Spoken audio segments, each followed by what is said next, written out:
Hello guys, आप सभी का स्वागत है मेरे इस यूट्यूब चैनल पे जिसका नाम है मिस्टर मैक।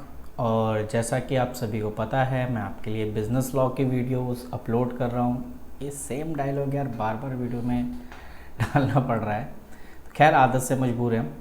तो जैसा कि आप सभी को पता है, मैंने इससे पहले की सेल्स ऑफ गुड एक्ट की वीडियो ऑलरेडी डाल चुका हूँ और पूरा कॉन्ट्रैक्ट एक्ट 1872 मैंने पूरा ख़त्म कर दिया है। ठीक है, तो अगर आप नए हो और आपने अभी तक कुछ नहीं पढ़ा है, अभी आपका जो 6 तारीख को एग्ज़ाम है आप उसकी तैयारी कर रहे हैं, तो आप करिए, अच्छी बात है।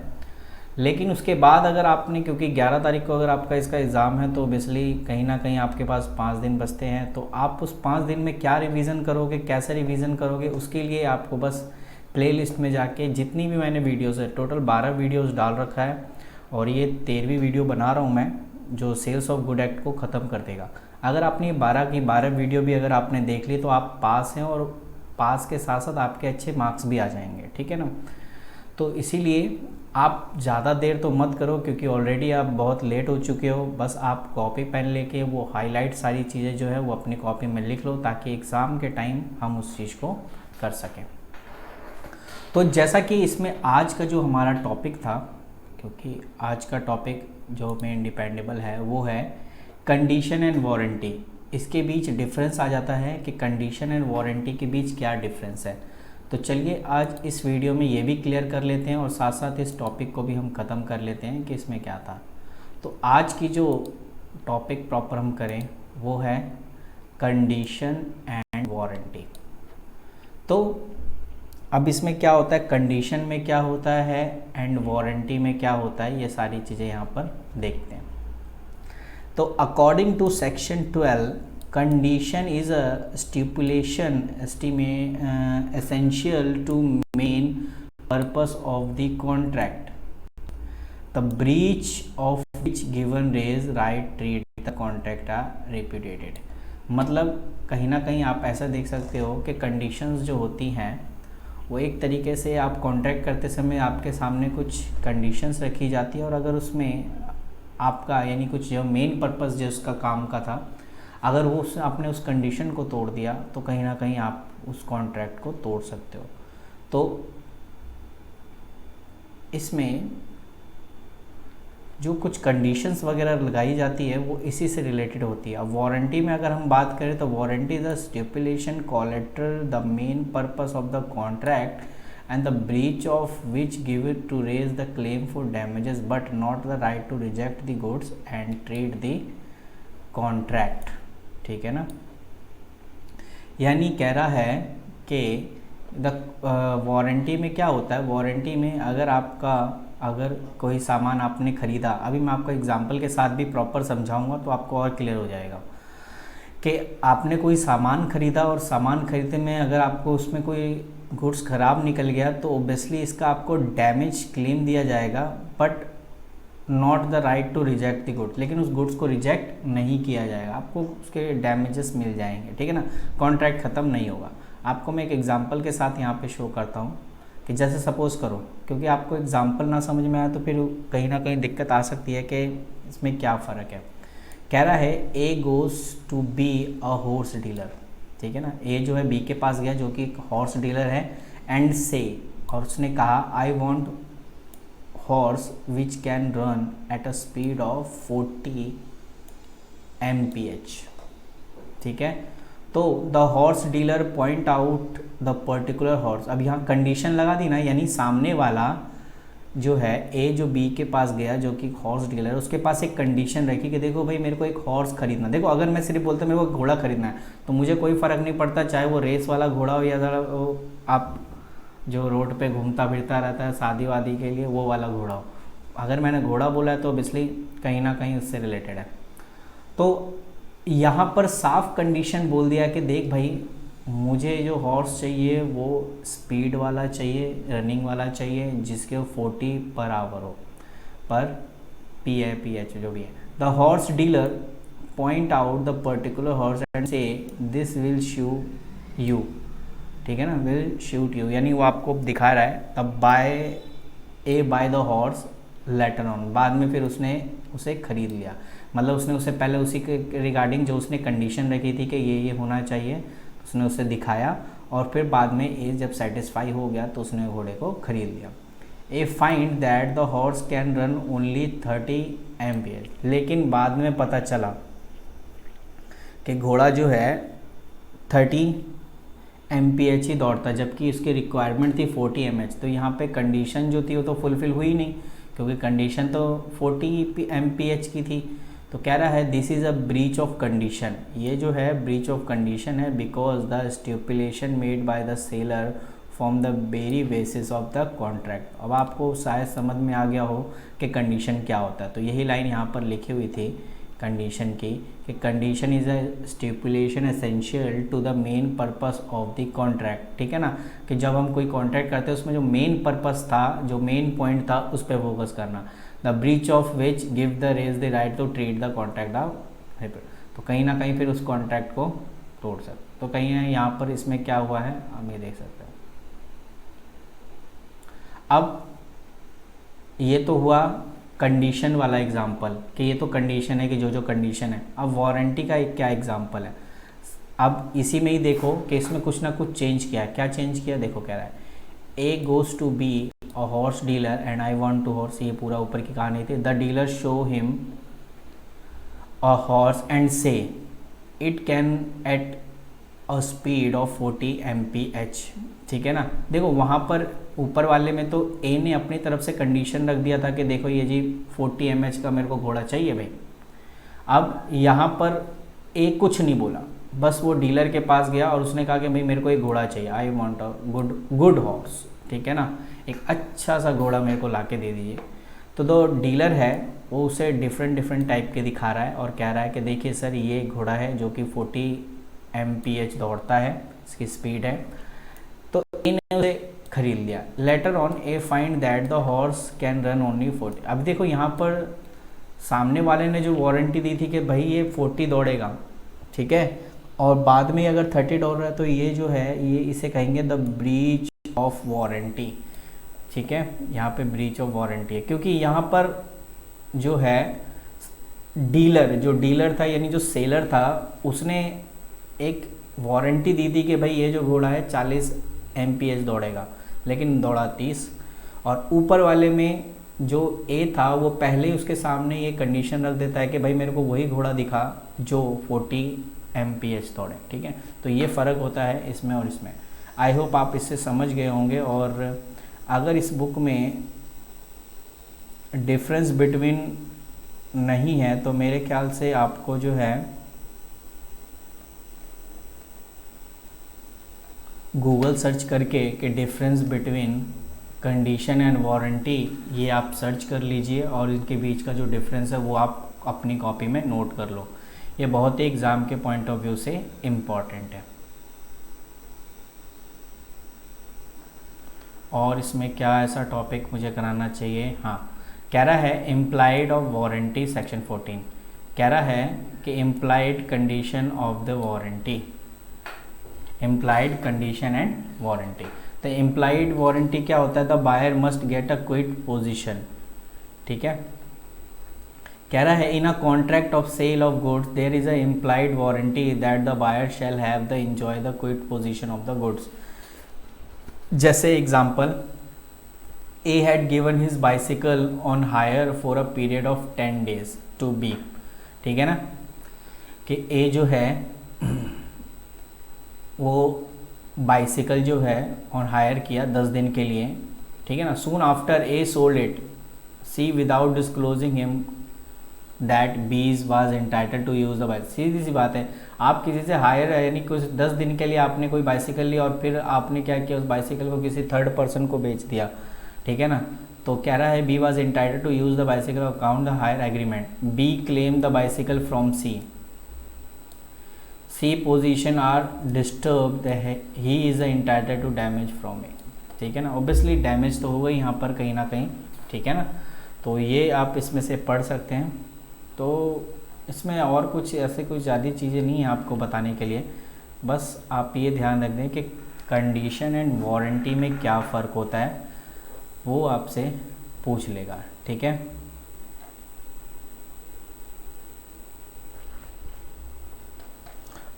उसके बाद आपका आता है डॉक्ट्राइन ऑफ कैविएट एप्टर। ये एक लैटिन वर्ड है जिसकी हिंदी मतलब मीनिंग होती है let the buyer beware. Hindi नहीं, एक तरह से कह सकते हैं कि ये मैक्सिम है, और मैक्सिम की जो एक तरीके से मीनिंग होती है let the buyer beware, be aware, है ना।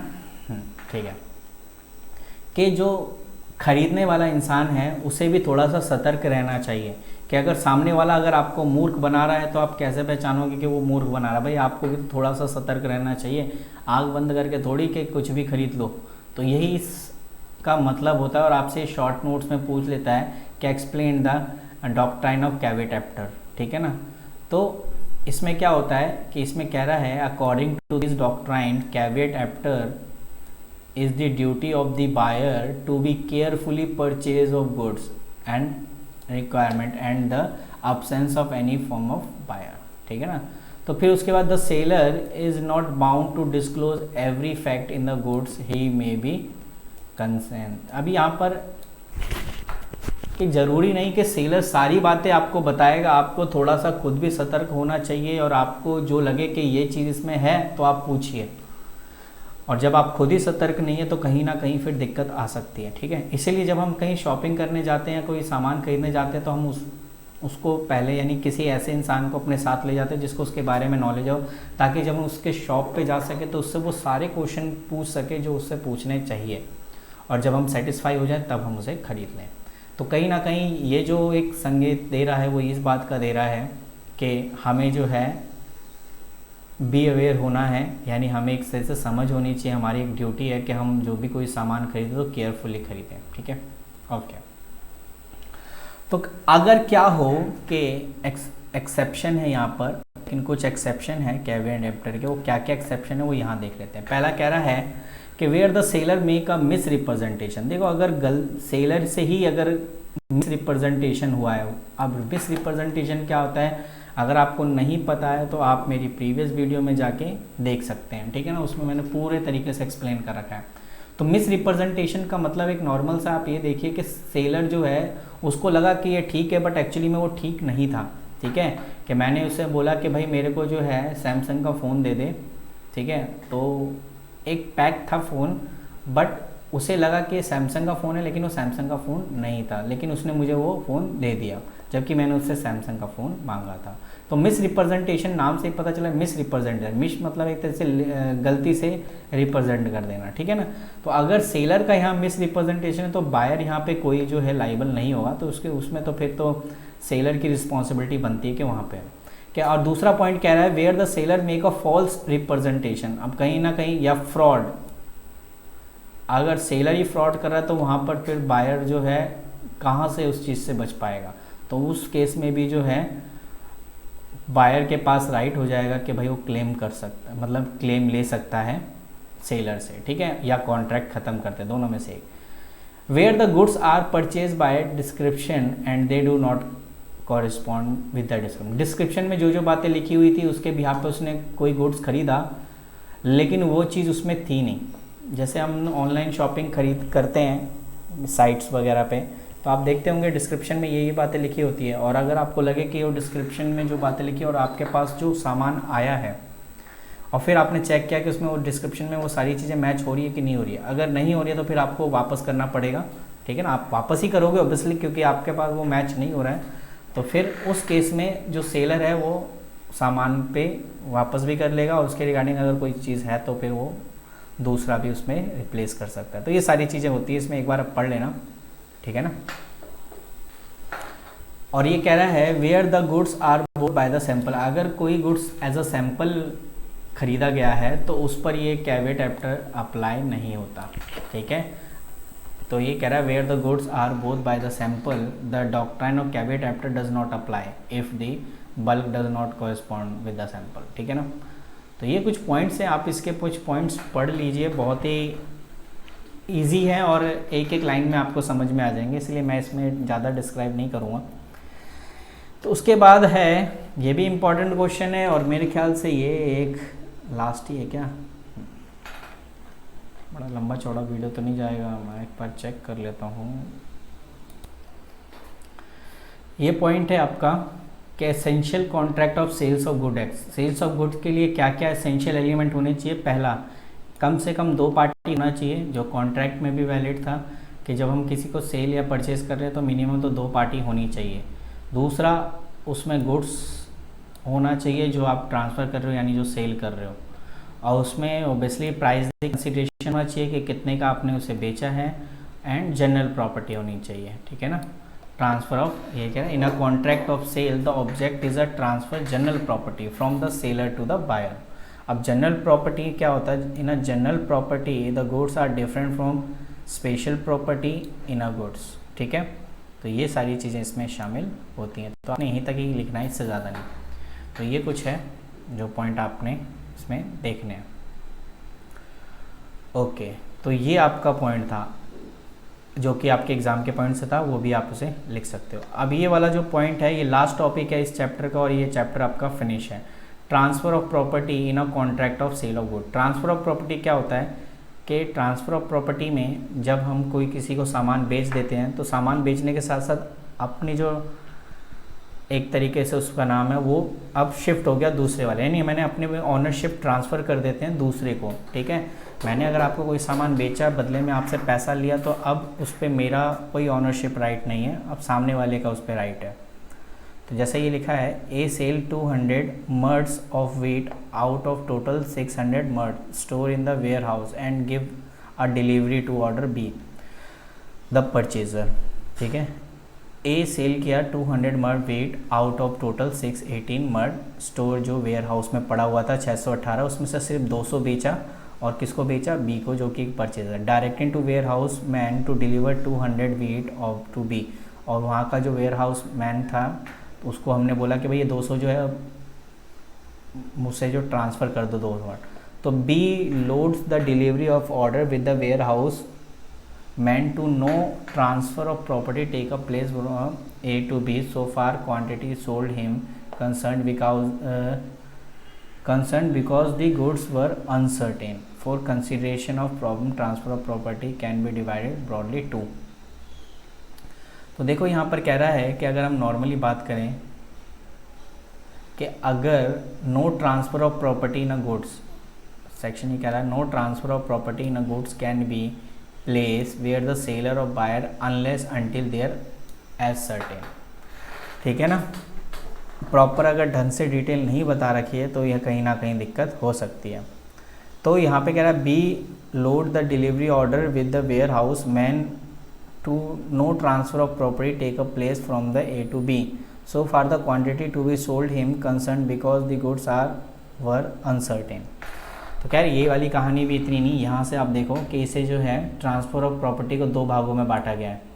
आते अपने उस पर, इतना ज़्यादा भी आपने डीपली फ़िलहाल तो पढ़ना नहीं है, डीपली के लिए हम आराम से देख लेंगे। ट्रांसफ़र ऑफ प्रॉपर्टी स्पेसिफाई और एक असर्टेन गुड्स, एक होता है स्पेसिफिक गुड्स और एक होता है असर्टेन गुड्स। अब ये दोनों में फ़र्क क्या है तो ये देख लो।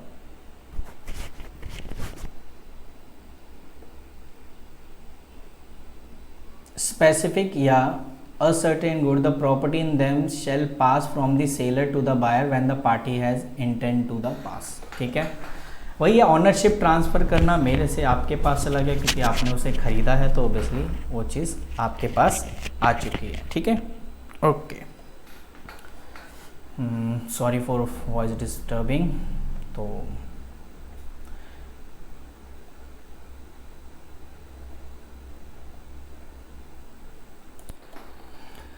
तो इसके कुछ कंडीशंस हैं, उसमें आप देख सकते हैं कि पहला कह रहा है when goods are deliver state. अब यहाँ पे लिखा है डिलीवर स्टेट का मतलब इसमें ये लिख दिया कि where there is an unconditional contract, कोई कंडीशन नहीं लगाया उसमें, सिंपल सा है कि आप मुझे सामान दो मैं आपको पैसा दे दूँगा।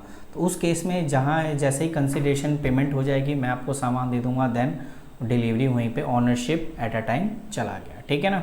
तो यहाँ पे इलस्ट्रेशन लिखा हुआ है, जैसे कह रहा है where there is a contract between A and B, A और बी के बीच एक कॉन्ट्रैक्ट था for the purchase of specific quantity of hemp store on the premises of the seller. A price the paid on 4th Feb। A कह रहा है कि मैं ये प्राइस जो है 4 फरवरी को दूंगा and the delivery to be given on 1st May। Well, the contract being made on 20 January, the property in specific lot of M shall be transferred A to B on 20 January itself.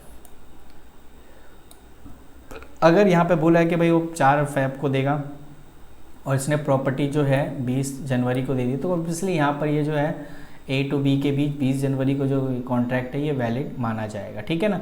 आगे कह रहा है when goods are not the deliver state. अब अगर goods नहीं भेजे गए तो उस केस में क्या होगा, तो आप इसे एक बार पढ़ लीजिए।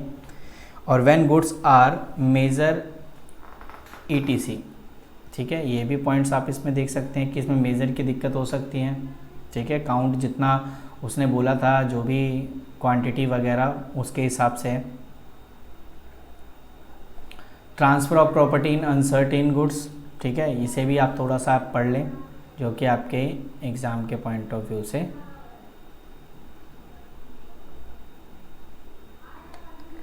और इसमें ऐसा कुछ नहीं है आपको पढ़ने के लिए।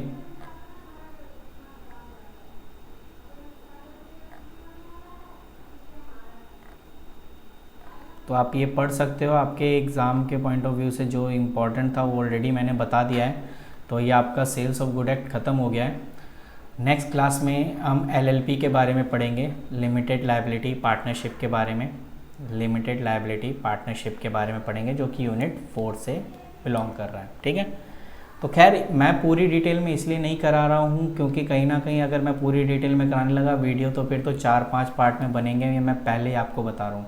इसीलिए मैं सिर्फ आपको ऊपर से इम्पॉर्टेंट क्वेश्चंस ही आपको समझा दे रहा हूँ, ताकि आप थोड़ा बहुत भी मेरी बातें अगर आपको समझ में आ रही है तो आप एग्ज़ाम में लिख सको। तो अगली क्लास में मैं आपको यूनिट 4 से रिलेटेड करवा दूँगा। मिलते हैं आपसे अगली क्लास में। Thank you.